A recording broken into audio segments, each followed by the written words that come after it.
Welcome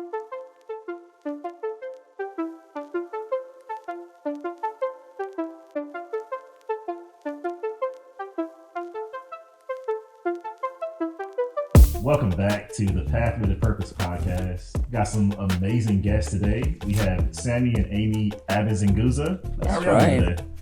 Doing well. Wonderful. Pretty excited. Yeah. About the podcast. Mm-hmm. Tell your story. I'm excited. I am excited to see where this is going to go. Let's do it.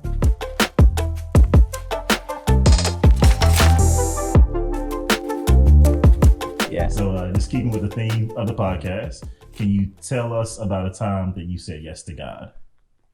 You go first. Time I said yes to God. You know what?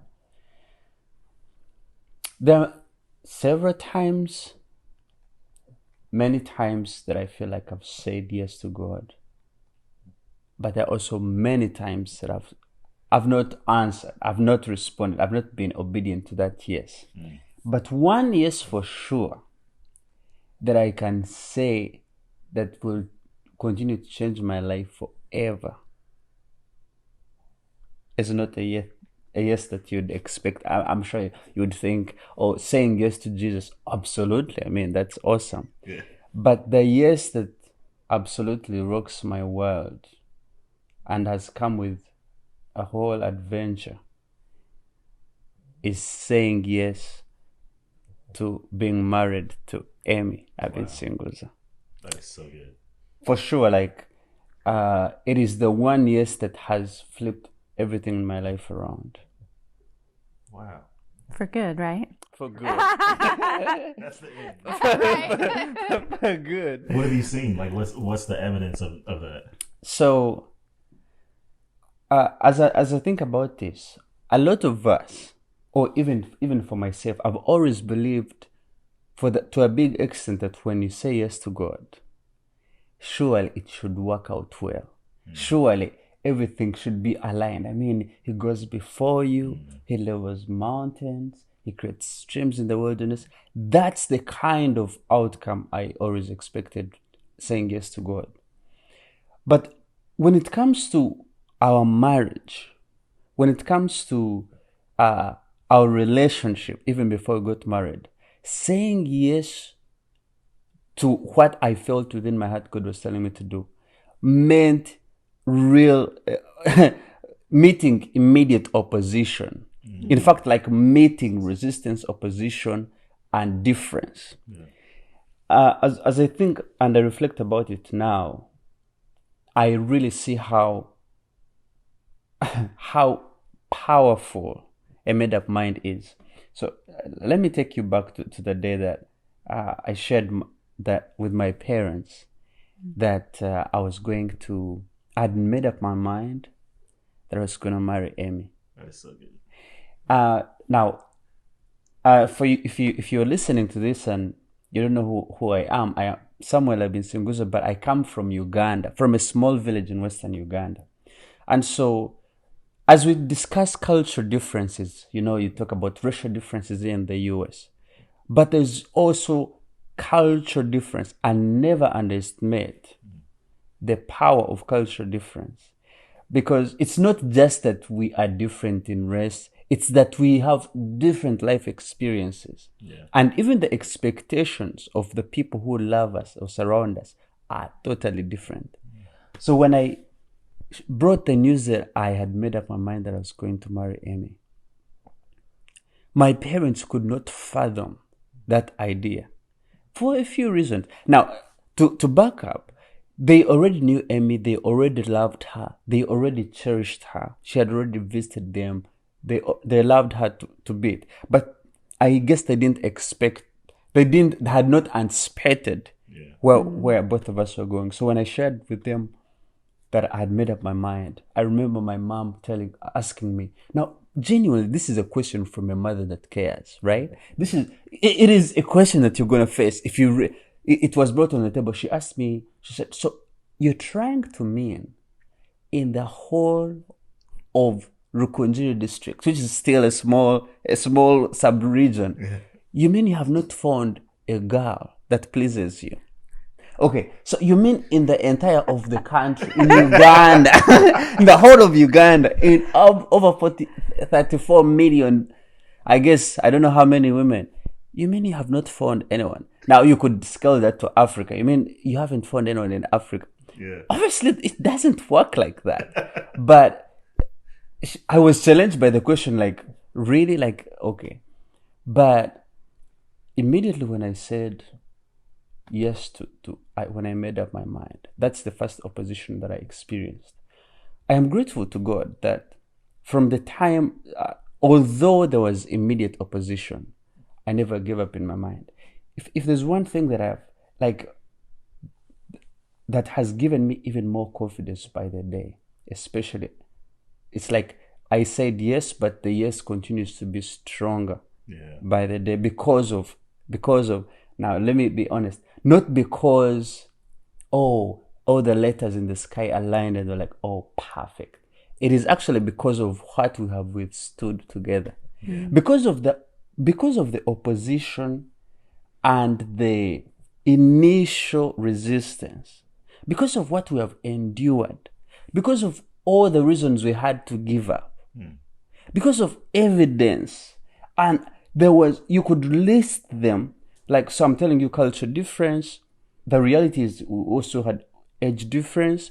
The reality is I had not come here to visit, to know her family. You could list all the reasons. But because we endured through that has continued to strengthen the initial yes that I said yes. Now, there are amazing things that come with the yes, but for me, to give this a background, that is the first yes that for sure continues to change my life up today. I love that, because it's the probably one of the biggest, most unpopular decisions, right? Yes. That's kind of what the yeses from God seem like. It's like, yes, Lord, I hear you telling me to do this, but it doesn't make really any sense. Mm. And then you do it. It's like, oh, I got you. Like I got what you were trying to what you were trying to do. Yes. Yeah. So Amy, what would be your yes? Yeah, so that was a good one that he chose.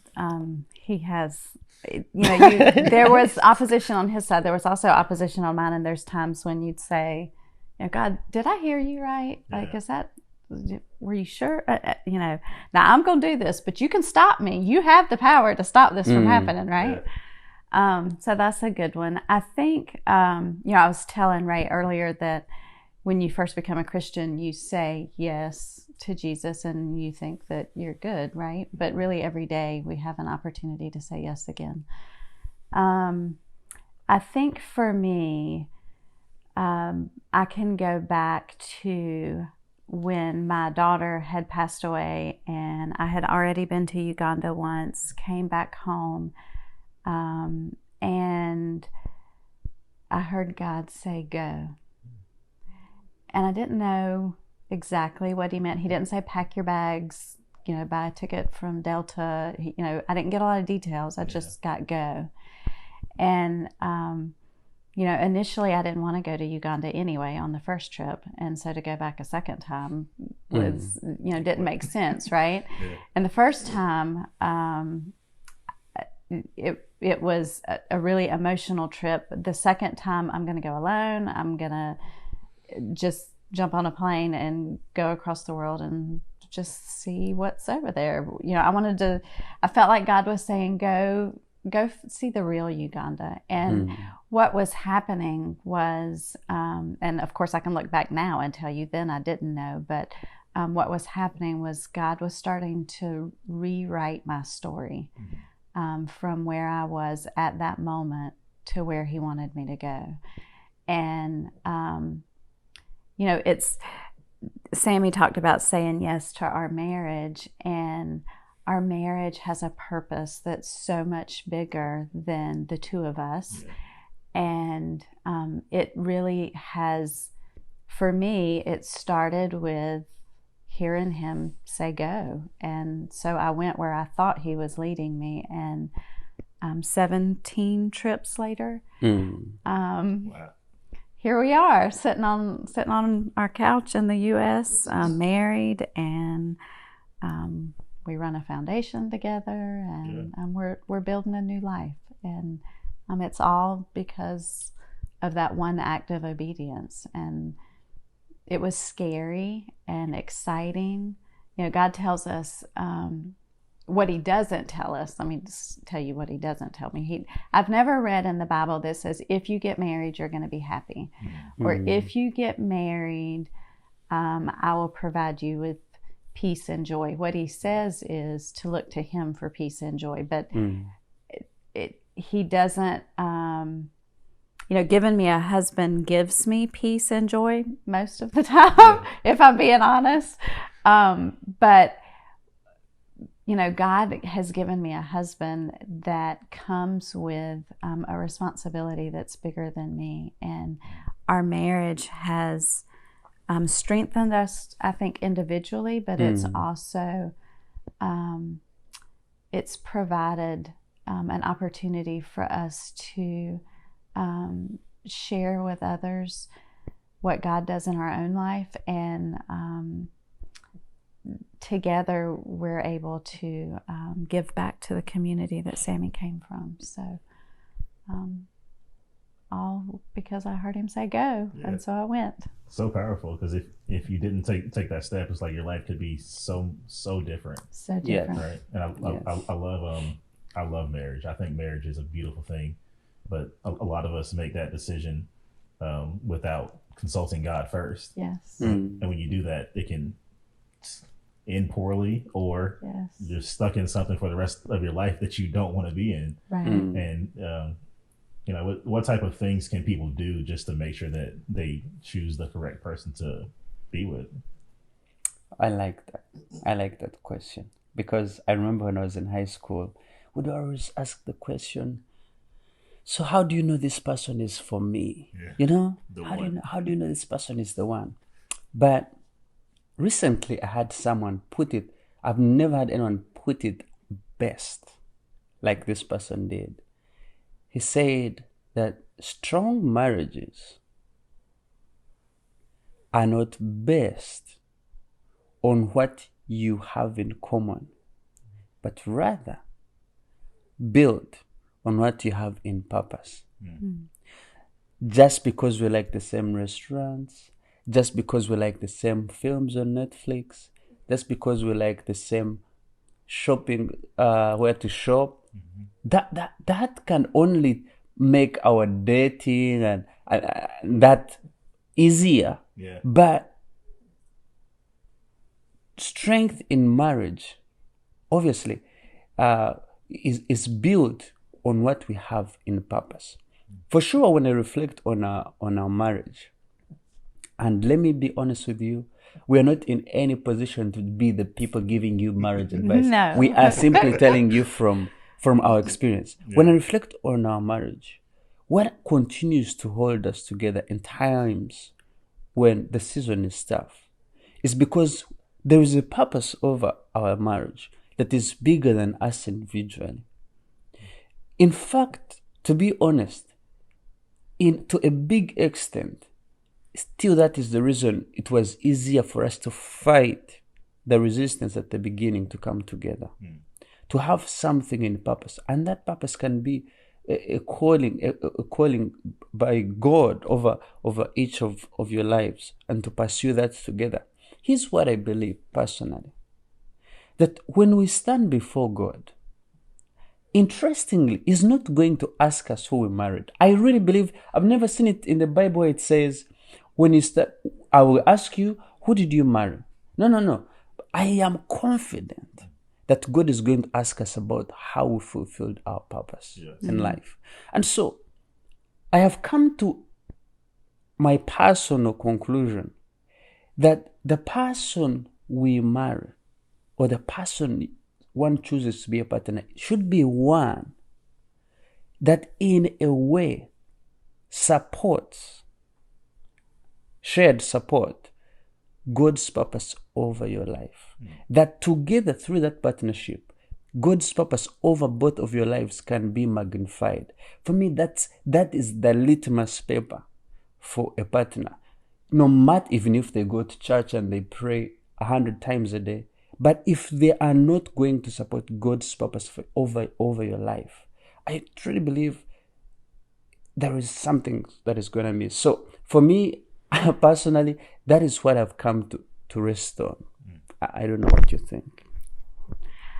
For me, I needed, so the Bible gives us specific roles, right, for a husband and a wife. And you can mess that up, like you mentioned earlier, yes. And then you find yourself in a situation that you got to figure out. Or you can try to apply that stuff in your the time that you're single. So for the woman, you want to prepare yourself to become a wife. So you date with that in mind. You also, knowing what the Bible tells us about the role of a husband, you look for that in somebody. I knew that I needed somebody that had a strong faith. Yeah. I knew I needed somebody that could lead our family spiritually. I knew that I needed somebody that had a passion for Jesus, that I could not only, like, he couldn't just tell me about it, but I needed to see it walked out, right? Yeah, that's right. And I got that. I found that. And when I found it, I held on. And through that, it just continues to unfold. And, you know, he's talked about on the hard days, you hold on to that purpose that's greater than the two of you. And that is so true. Yeah. You know, in the U.S., divorce is very common. And where Samie comes from, that's not very common. When you get married, you're married, and that just is what you are. Mm. And so I knew when he married me that I was then his wife. Till death do us part is for real. So even if I were to say today, Samie, I want a divorce, the answer's no. Yeah. Like, I don't get that. You'll figure it out. Right. And I needed that from a husband, and I found it. That is so good. Yeah. Mm. I love how you talked about just the relationship with God and how it's different, because you know, I hear a lot how we as Americans, it's like watered down. You know, we feel like we have God and we're all the way through it, right? But then you go to a place like Uganda and you see a different worship experience. Can you explain the difference in that from both standpoints, from you going over there and you coming here?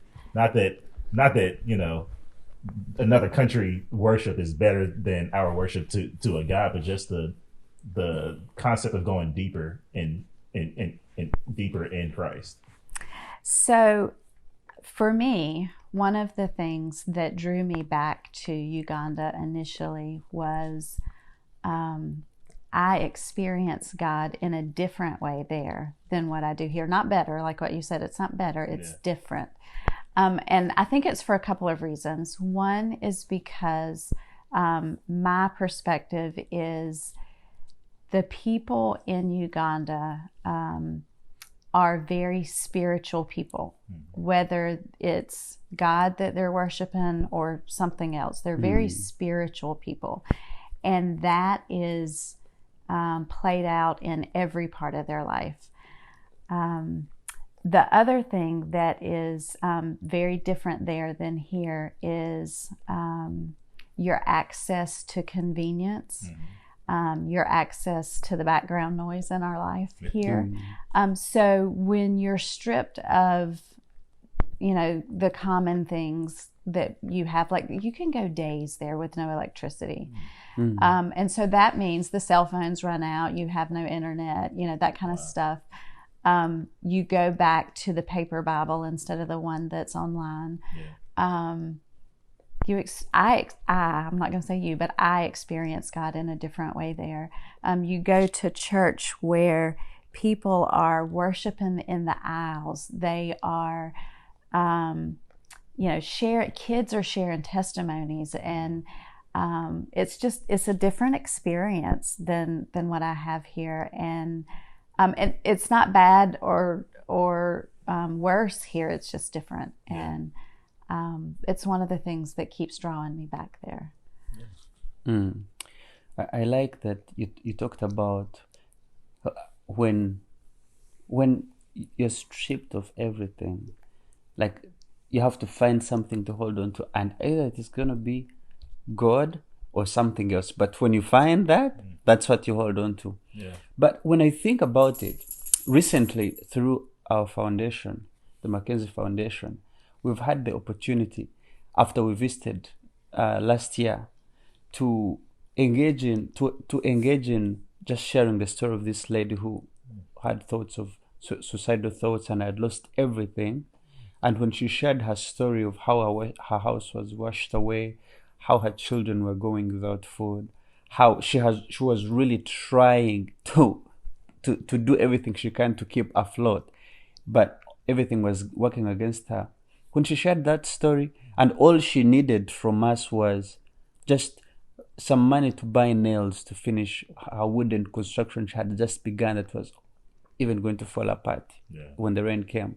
When she shared that story, and we took it with us, and we shared it with people here, and together people have been willing, and people gave extremely, that we had more than enough in a day to construct her house. Now, let me be honest with you. $5,000 is all we needed to build this lady a house and get it done, which is fantastic. But I want you to not think about the 5,000 and even this side. Just think about it from this lady's perspective. She never expected God to come through in her life with the house. I tell you, once that house is done, I feel like she's gonna be living better than when I go back in the village. Yeah. And so you go from a house being washed away to having a beautiful house in the village.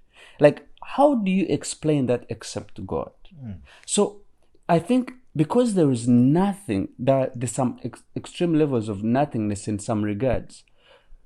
When God comes through, it is so evident you can't credit it to anyone else. You can't even credit it to your own strength, but it is God. So I think, like that story in the Bible when God stripped Gideon of the army and up to 300. I think back in Uganda or Africa at large, it's just that there are opportunities for God to use nothing and create something, and you have no excuse but to give praise to God. And there's some opportunities here as well. There are many opportunities for God to move even here, but that's just the difference of having less and the difference of opportunity. I love how you said that, she didn't expect to get a house, right? And I know for me, like I expect one day for God to give me a house. Like I'm renting now, but eventually I want to buy a house, and I want to spend more than $5,000 on it. You know what I mean? Yeah. So it's amazing how different the expectations of God is to different people. Based on what you have. You look at things and I believe we take them for granted, but like you said, God is doing it in a different way here, right? So that's very interesting. Honestly, even in my own life, so I come from this small village, and honestly, it's a village behind a village, surrounded by hills. And I remember growing up, one time I was in the garden digging, because that's what we used to do day in, day out. And I just caught a moment, and I looked over to the hills, and I was like, I was wondering, like, man, what is on the other side of these hills? All I knew was that is it. I mean, I was still young. I thought that was it. There's nothing else beyond the hills. And one day I had the opportunity to walk to one of the hills, and I thought maybe when I walk to this hill, I am confident that I'm going to be able to touch the sky. I'm like, oh my God. So I was still young, right?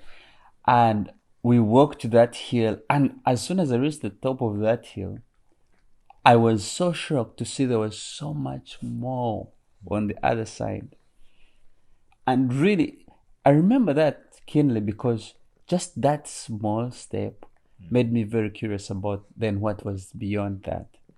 And honestly, that small curiosity, I really believe it's the reason that I continue to pursue opportunities to be able to even reach in the US. I mean, whatever you want to call it. But I think faith is the same in some way, that even worship is the same, that when we recognize even the small thing and we are curious to think like, if I trust God for this, if he comes through for this, if he can come through for this small thing, then how much more? Because God is so big. Wow. If he can come through on this something small, okay, now thank God I got the job. Thank God I got what I wanted. Okay, now what can I trust God for next? And it can be big, it can be ridiculously big, and who knows? I mean, it's faith, right? So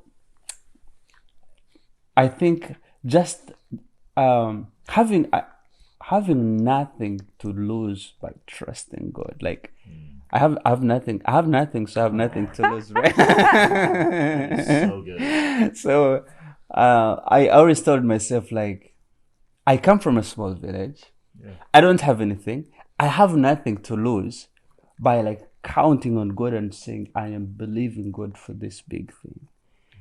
So I would say it's the same thing. That is so good. Like take your faith to another level and just try Jesus. Like try him. Just once. Just test him. See what he does. And if he doesn't do it, he'll do it. Yeah. I don't know what to tell you. Like he's going to. That is so good. I love that. So we talked about your amazing marriage. We talked about your amazing foundation. Can we talk about this amazing music that Samie Smiles produces and performs and creates? Just the creativity behind it and where it's taking you. I love it. Thank you for giving me the opportunity to share about that. And even then, I want to circle back for a moment and say, if it wasn't for her, it would have taken me much longer to pursue God's calling on my life.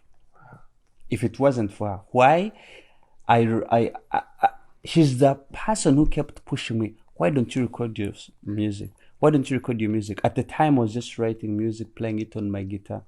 And she kept telling me, why don't you go to studio and record? And I always had excuses. Of course, I didn't have money to go to studio to record. I didn't know any studios. She kept pushing me then. So I go back to, like, seriously, if you're gonna find some, at least when you find someone, check that they champion God's purpose and calling of your life. It is important. It is important because when you're thriving in God's purpose of your life, there is so much relief that creates room for the relationship to thrive and grow. But now back to music. So anyway, once I started pursuing music, in 2018, I released my first album called Bold. Yeah. And my music, when I started writing music, I was looking for two things. Like inspirations I find in scripture and inspiration from day-to-day life experiences. I always wanted to make sure that someone can find inspiration in a song.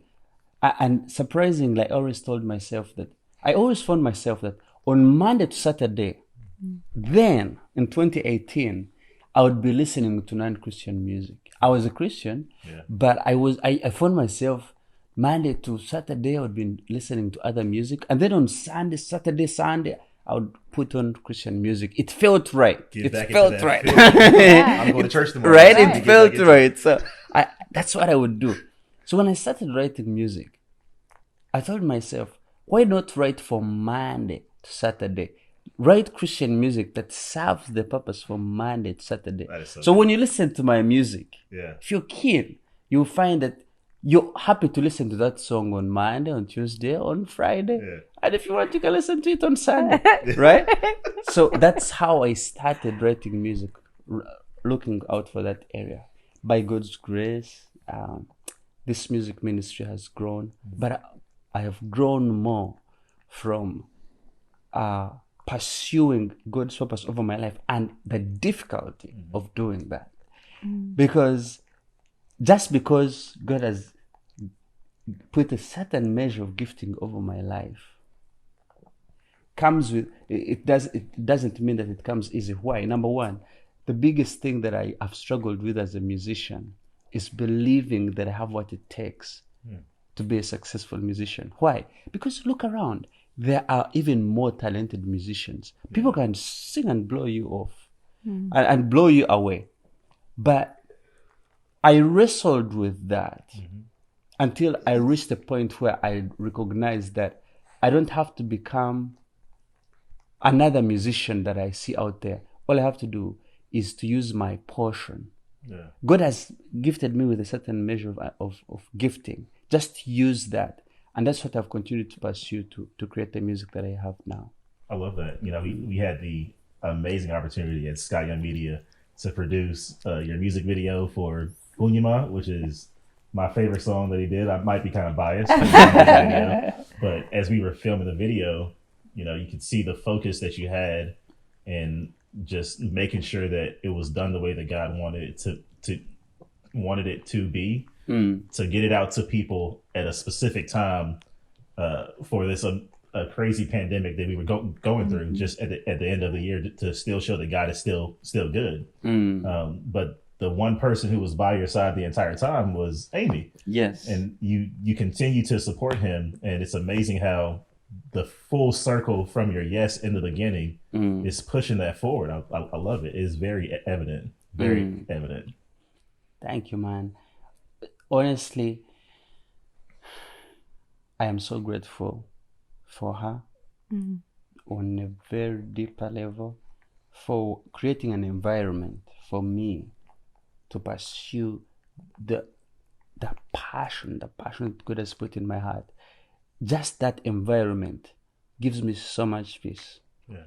Like to be able to express myself in a way that I know that God has put in my heart. That environment, I'm so grateful for.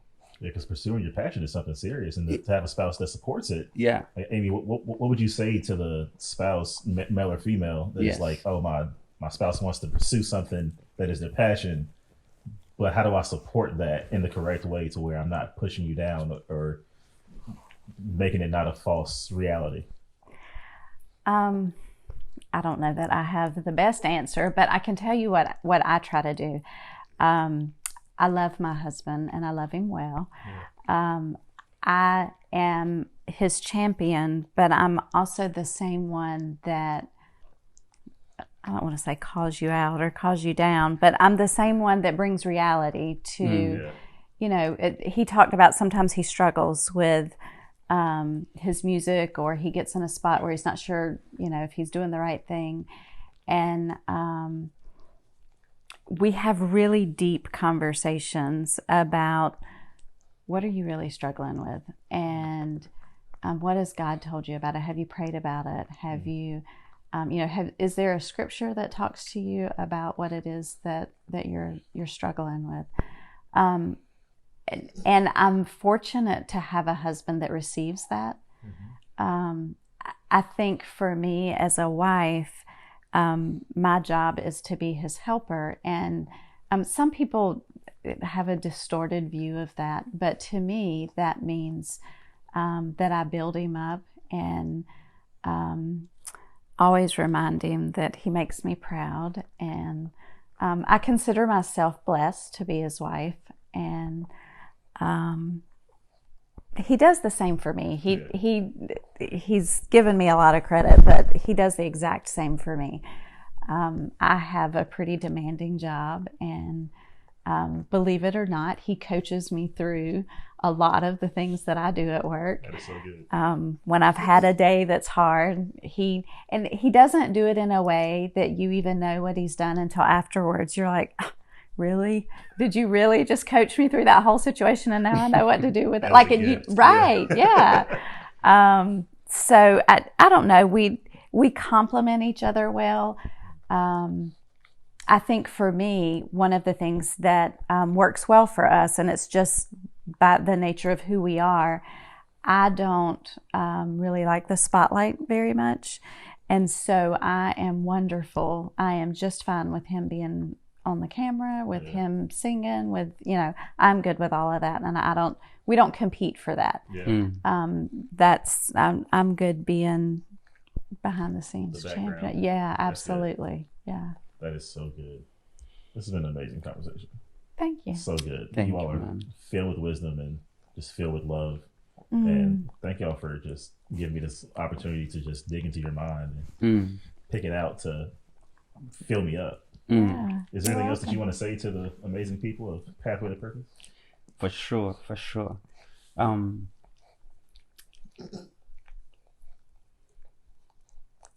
Man, here's what I've come to realize, that regardless of the season, regardless of the experience of life one is having right now, whatever the experience, God always has a plan. Come on. And comes through with unexpected surprises.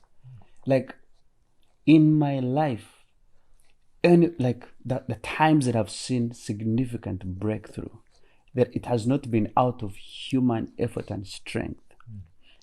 For example, when I wanted to, I had applied for my visa to come to the US 4 times. Wow. And all those 4 times I was getting a big no. I can't explain why I was getting a no. And just when I had given, I was like, oh, this is not going to work out. Maybe God doesn't want to. I don't know. I mean, I had given up, right? Yeah. Just like that, an opportunity arose, and God made a way, and He allowed it for us to be together here. What I've come to learn, honestly, it's the big things that happen in life, the big things, the amazing things, happen when we allow, by faith, we keep the hope that God is going to come through with unexpected surprise. And honestly, He does. And so for anyone listening to us, like, I just want to say, keep the hope alive, keep the faith that He will come through. Amen. Good job. That is so good. I think for me, I would just say, be open to the yes, be open to hear His voice, and follow after what he leads you towards, because you will go on some incredible adventures. There'll be lots of highs. There'll be some deep lows, but after the lows, that's where you grow. And that's where you really, I think about His music, and there's some songs that He's written that have been during some struggles, and they're powerful. And that song is now something that becomes a part of history.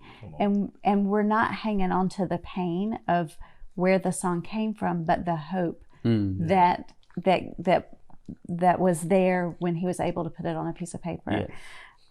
So just say yes. That's the best advice I have. Just say yes. How can people support you all with the McKinsey Foundation? So included in Sammy's gifts, he is also a software engineer. So he, yes, I know, crazy, right? So crazy. So we have a website, and it's mckinseyfund.org, McKinsey fund.org.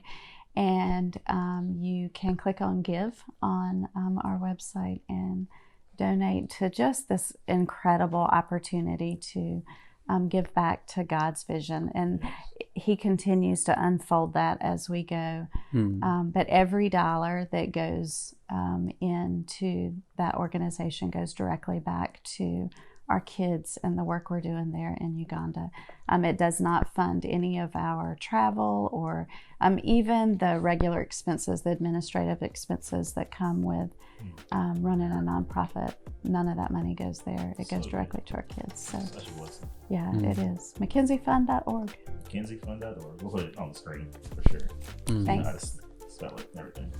That's it. Thank y'all for coming on. Yeah. Thank you for for the having us. opportunity.